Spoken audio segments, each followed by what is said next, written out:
Election Day is a day that we should all be coming together as Americans. It doesn't matter if you're rich or poor, black or white, young or old, you have the right to vote and you need to exercise it.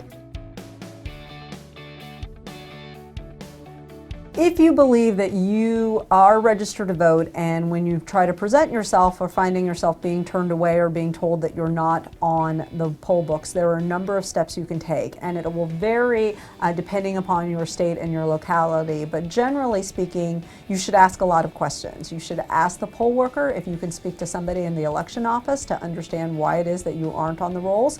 It may be simply that you're just under a nickname, or they have you registered at another address, and that might clear up the matter.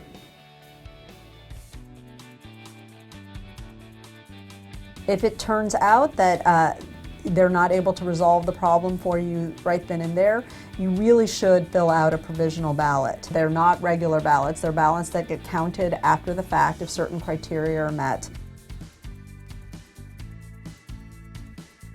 Every election office, every poll site is supposed to give you a piece of paper that tells you what you're supposed to do with your provisional ballot, how you find out if it got counted. You need to ask for that piece of paper. You need to take it home with you. You need to follow up. You need to make sure that your provisional ballot was counted, and if it wasn't, you need to understand why it wasn't, and you need to rectify that.